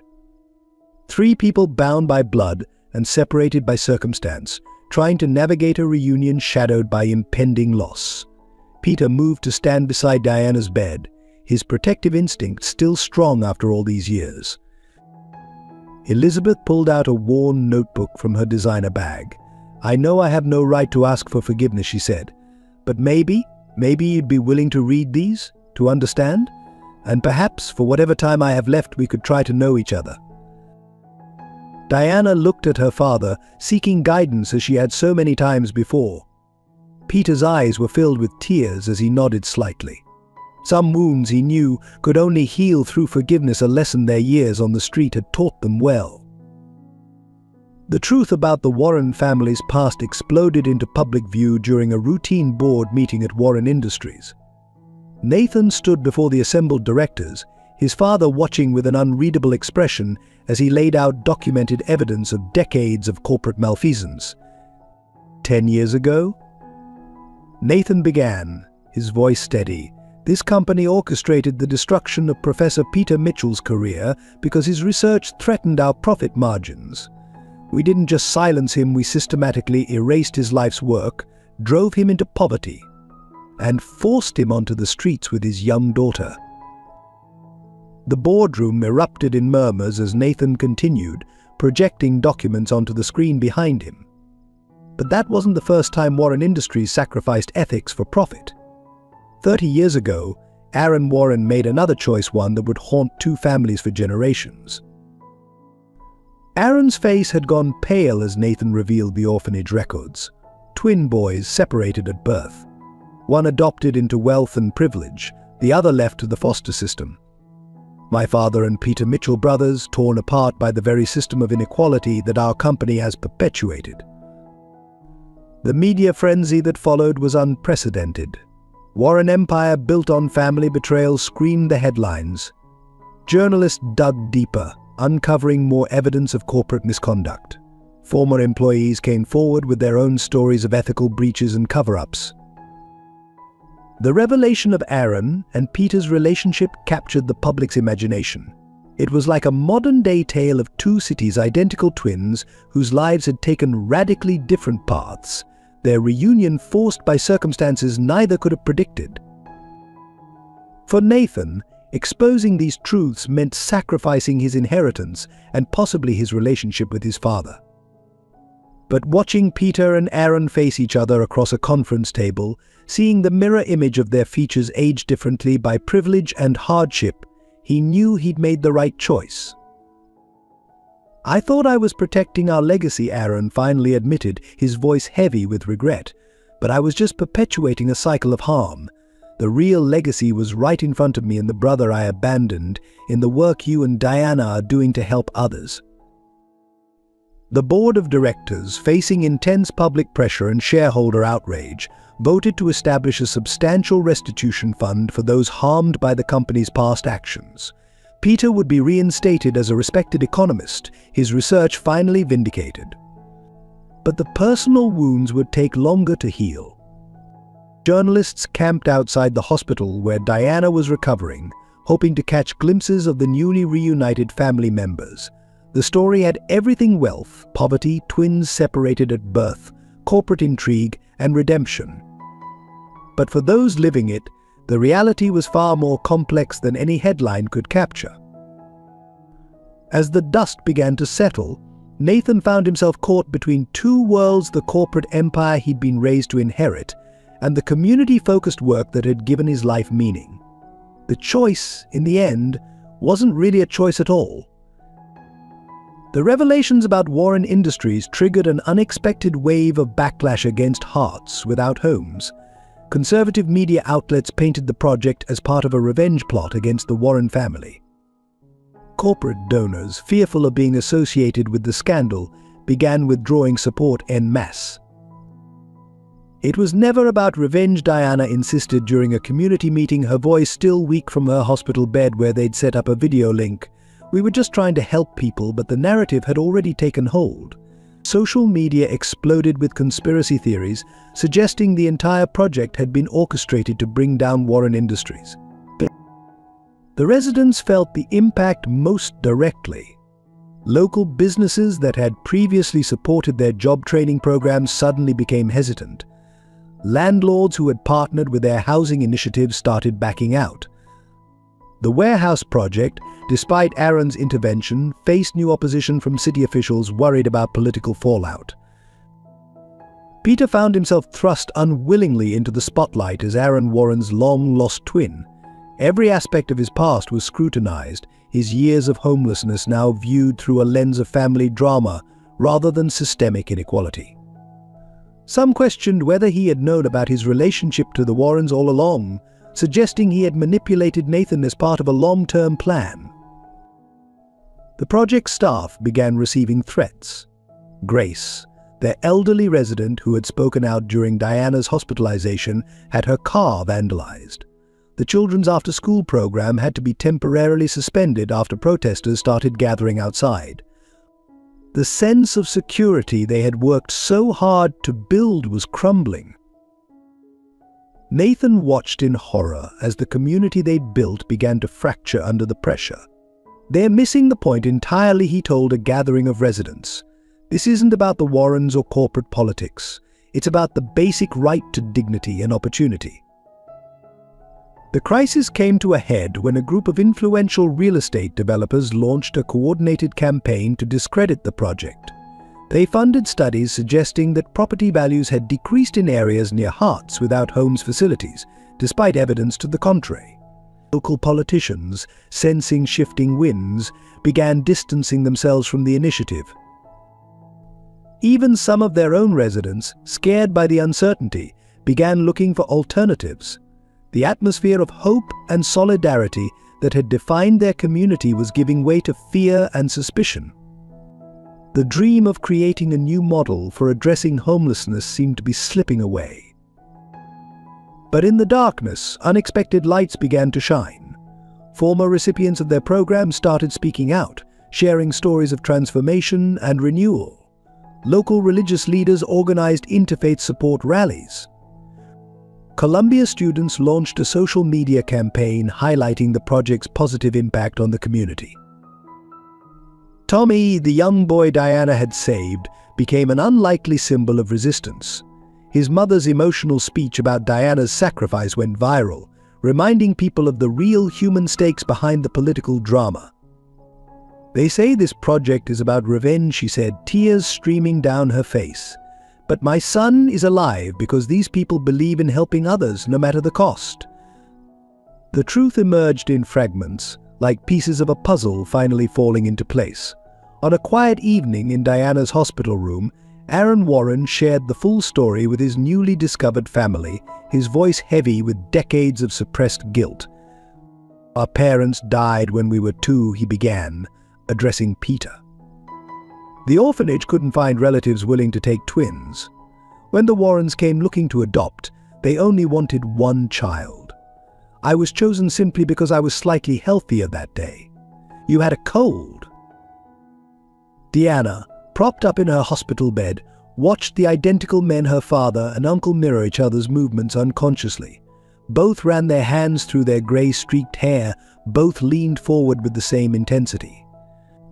The similarities were startling, yet their lives couldn't have been more different. "I started searching for you in my 20s, Aaron continued.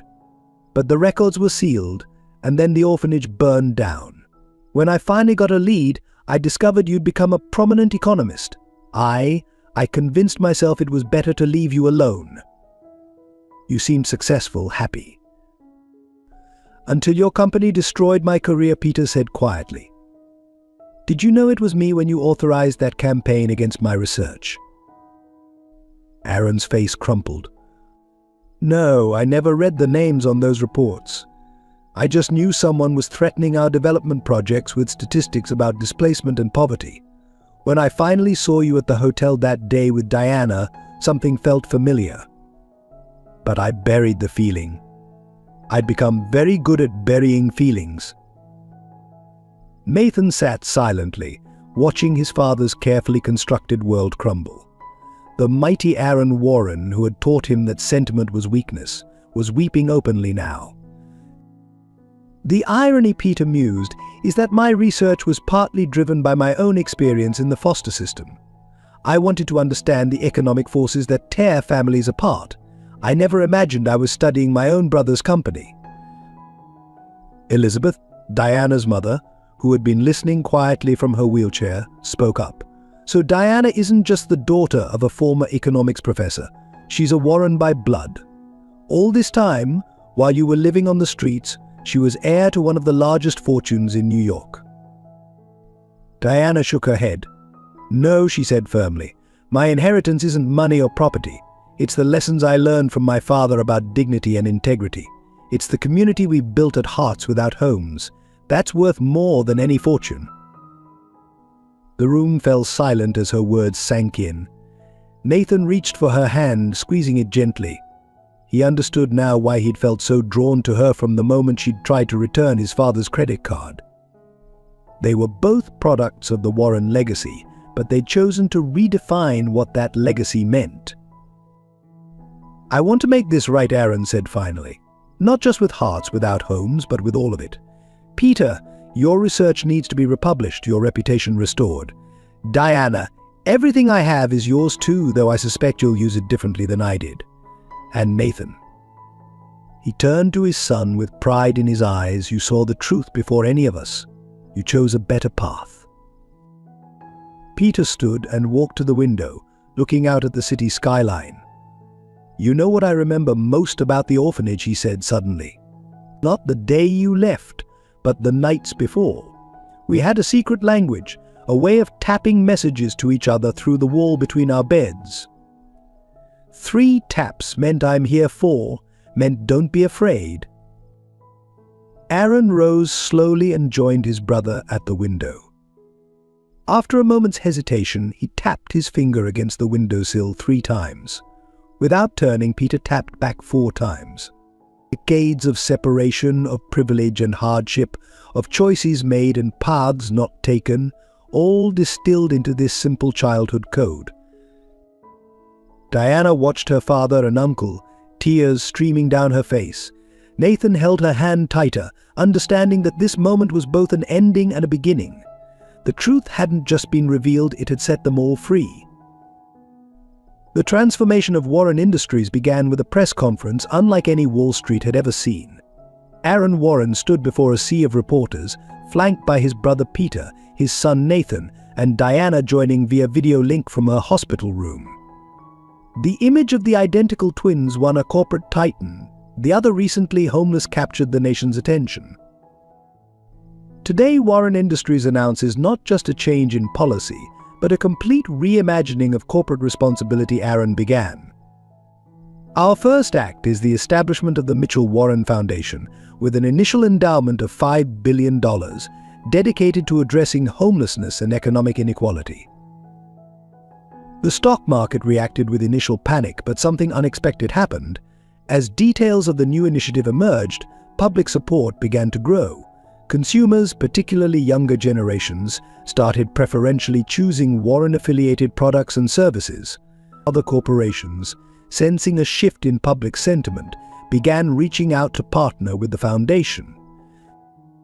Peter's academic research was republished with an unprecedented public apology from the academic institutions that had abandoned him. His theories about corporate responsibility and sustainable development, once considered radical, were now being taught in business schools across the country. He was offered his former position at Princeton, but chose instead to establish a new Department of Economic Justice at Columbia. The Foundation's first major project was the expansion of Hearts Without Homes nationwide. The warehouse that had started it all became a model for similar facilities across the country. But this time they had the full weight of Warren Industries behind them, legal teams to navigate zoning laws, construction crews to renovate buildings, corporate partnerships to provide job opportunities. "We're not just giving people houses," Nathan explained during a TED Talk that would later go viral. "We're rebuilding the social fabric that prevents homelessness in the first place.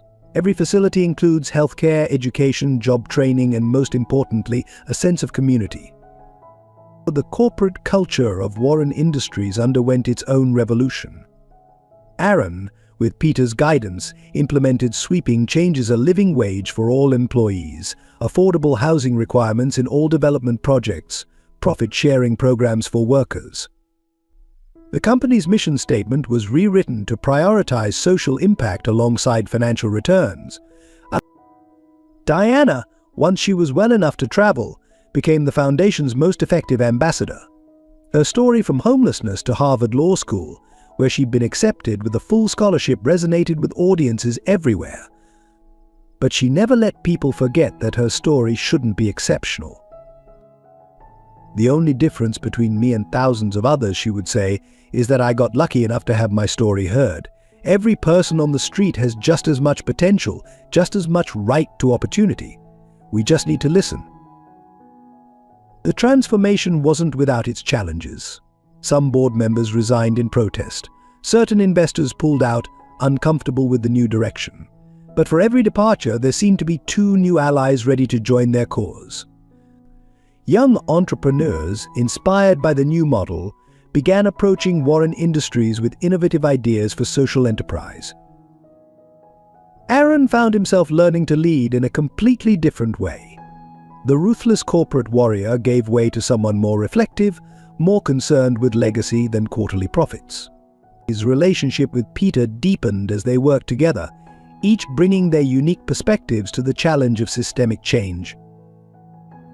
1 year after the press conference, Warren Industries hosted a different kind of shareholder meeting. Instead of just financial reports, they heard testimony from people whose lives had been transformed by their initiatives. Grace, now running a successful catering business through Hearts Without Homes, received a standing ovation for her speech about second chances.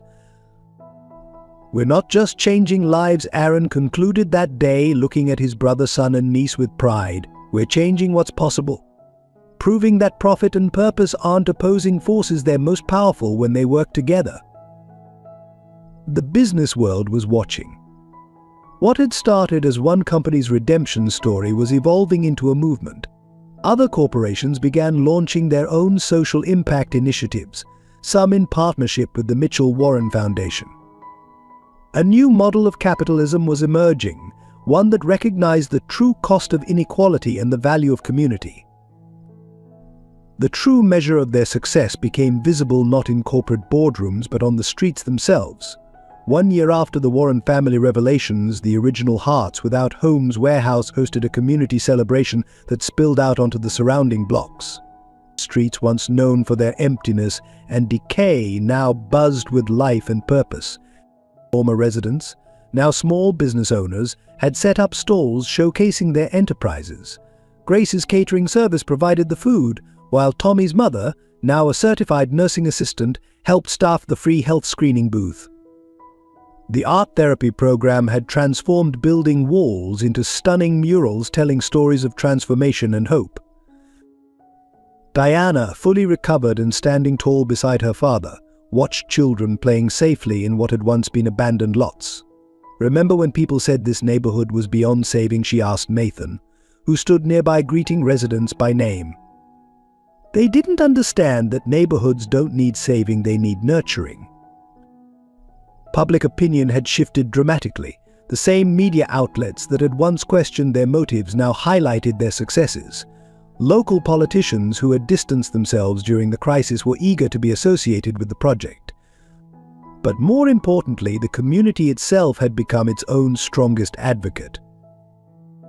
When a similar initiative faced opposition in Brooklyn, residents from the original site organized peaceful demonstrations in support. They shared their stories, opened their doors to skeptics, and demonstrated the tangible benefits of integrated community development. The Brooklyn project was approved unanimously. The impact extended beyond housing.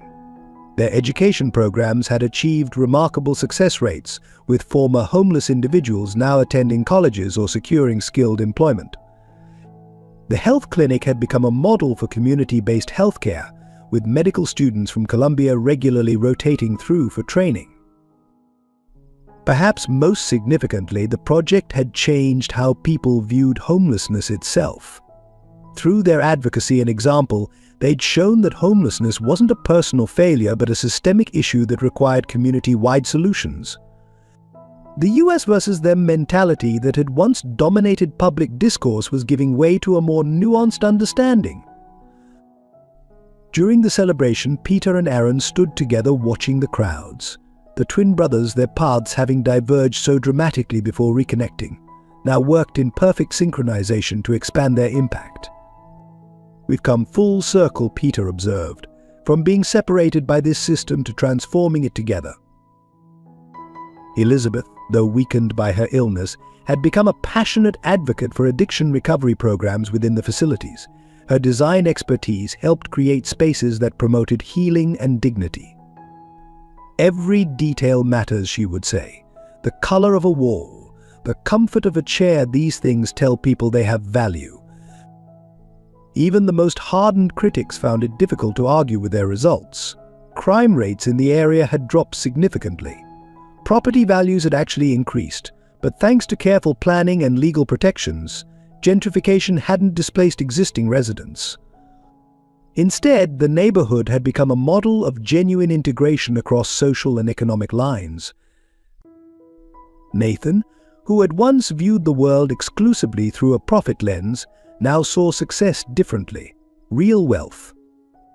He told a group of business school students visiting the site, "Isn't just about money. It's about creating value that lifts everyone up. It's about building communities where everyone has a chance to thrive." The celebration reached its peak as the sun began to set. Residents old and new gathered in the courtyard, sharing meals and stories. Children played alongside elderly residents, while former executives chatted easily with people they might once have crossed the street to avoid. The artificial barriers of class and status had dissolved in the face of genuine human connection. As darkness fell, the community gathered for an impromptu concert in the courtyard. A formerly homeless musician, now teaching at their arts program, led a band composed of residents and volunteers. The music filled the air with joy and possibility, a testament to the power of unity and shared purpose. The gardens atop the Warren Industries building provided a peaceful sanctuary for the most intimate family moment, Elizabeth's final days.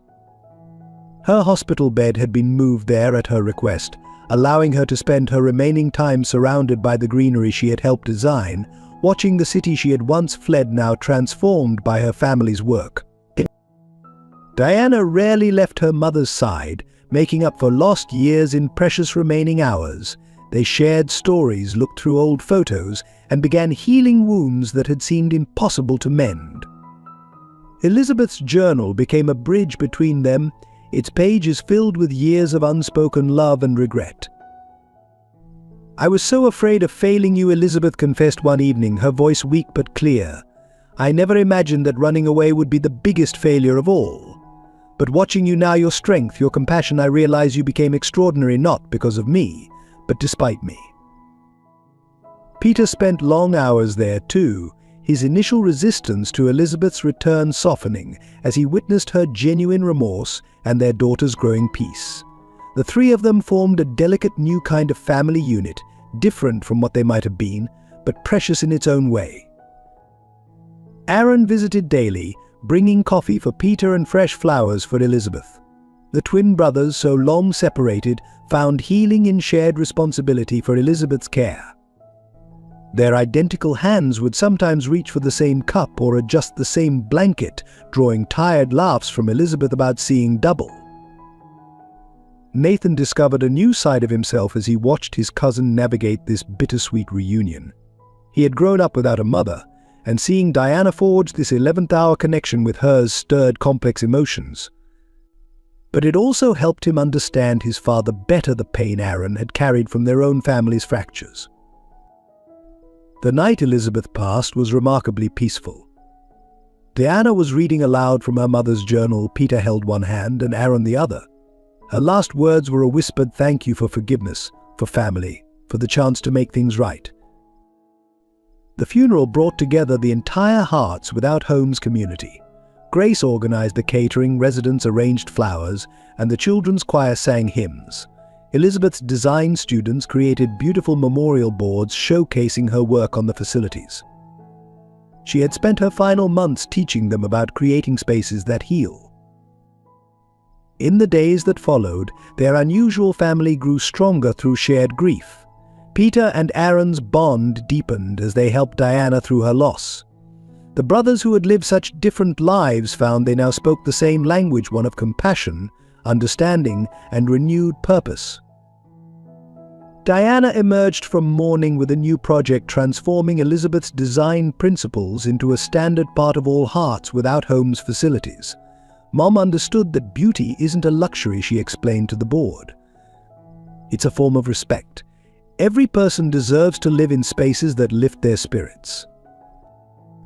The family healing extended beyond their immediate circle. Aaron and Nathan's relationship evolved into something more authentic, no longer bound by expectations of corporate succession. Peter found himself able to forgive not just Elizabeth, but the system that had separated him from his brother. And Diana discovered that having a complicated family story didn't make it any less valuable. One evening, as the four of them shared a quiet dinner in Aaron's penthouse, Peter raised his glass. To Elizabeth he said softly, "Who taught us that it's never too late to come home." 5 years after its founding, Hearts Without Homes had evolved into a national movement that redefined how America approached homelessness. The original warehouse facility had become a landmark, hosting delegations from cities around the world hoping to replicate its success. But it was the stories of individual transformation that truly measured their impact. Grace, the elderly resident who had once slept in doorways, now ran a catering empire that employed over 50 formerly homeless individuals. Her company provided not just jobs but comprehensive training in business management, allowing employees to eventually start their own ventures. "We don't just teach people to cook," she would say. "We teach them to dream again." The education program, inspired by Diana's journey, had helped hundreds of homeless students enter college. A partnership with Columbia University created dedicated scholarships, while their tutoring program ensured students had the support needed to succeed. Peter headed this initiative, finding profound satisfaction in helping others overcome the barriers he and Diana had faced. Tommy, the boy Diana had saved, became the face of their children's program. Now 11, he excelled in school and dreamed of becoming a doctor. His mother managed the health clinic's administrative office, her nursing certification the first step in a growing medical career. Their story embodied the project's core belief that opportunity, properly supported, could break cycles of poverty. The Mitchell-Warren Foundation's influence extended beyond direct services. Their research department, led by Peter, produced groundbreaking studies on economic inequality that shaped public policy. Cities began adopting their integrated approach to homeless services, recognizing that housing alone wasn't enough. People needed community, opportunity, and dignity. Nathan's business expertise proved invaluable in scaling their impact. He developed innovative financing models that allowed other cities to fund similar projects, while maintaining their commitment to human-centered design. The corporate world began to see social responsibility not as charity but as essential to sustainable business practice. Their success attracted unexpected allies. Real estate developers who had once opposed them now sought their expertise in creating mixed-income communities. Banks offered specialized loans for social enterprise initiatives. Even the most skeptical politicians couldn't argue with the data: crime rates down, employment up, healthcare costs reduced. Diana, having completed law school, spearheaded a legal advocacy program that addressed systemic barriers facing homeless individuals. Her team worked to overturn discriminatory housing policies and protect tenants' rights. She never forgot her own experiences on the streets, using them to inform more compassionate and effective solutions. The project's physical expansion reflected its growing impact. New facilities opened across the country, each adapted to local needs but maintaining core principles of dignity, opportunity, and community. The architecture, influenced by Elizabeth's final designs, created spaces that nurtured hope and fostered connection. Aaron found unexpected fulfillment in his new role as mentor to other business leaders interested in social impact. His transformation from ruthless corporate warrior to advocate for ethical business practices inspired others to reconsider their definitions of success. Warren Industries became known not just for its profits, but for its pioneering approach to corporate responsibility. And international recognition followed. The United Nations adopted their model as a best practice for addressing homelessness. Academic institutions studied their approach. But for those involved, the real success lay in the daily victories: a family moving into their first apartment, a student receiving a college acceptance letter, a business owner hiring their first employee. During their 5th anniversary celebration, Diana stood before a packed auditorium, the audience filled with residents past and present, supporters and staff, family and friends. "We didn't just build homes," she declared. "We built proof that another way is possible. That when we invest in human dignity, when we believe in second chances, when we build communities instead of walls, that's when real change happens." 10 years to the day after Diana found Aaron Warren's credit card on the street, the entire family gathered on the rooftop garden where Elizabeth had spent her final days. The city skyline had changed, dotted now with hearts without homes, facilities, each one a beacon of hope in the urban landscape. Diana, now a respected advocate and lawyer, stood at the railing beside Nathan. Their relationship had evolved from adversaries to colleagues to something deeper, their shared commitment to social justice creating a bond that transcended their complex family history. "Sometimes I wonder," she mused, "what would have happened if I'd just kept that credit card."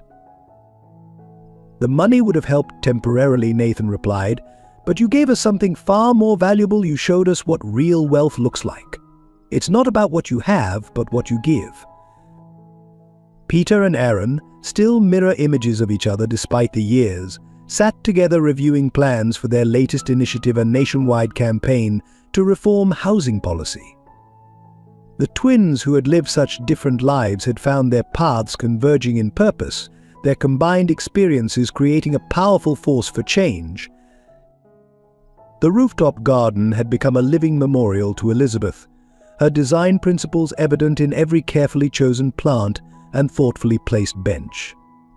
Though she hadn't lived to see their full success, her influence remained in their commitment to creating spaces that honored human dignity.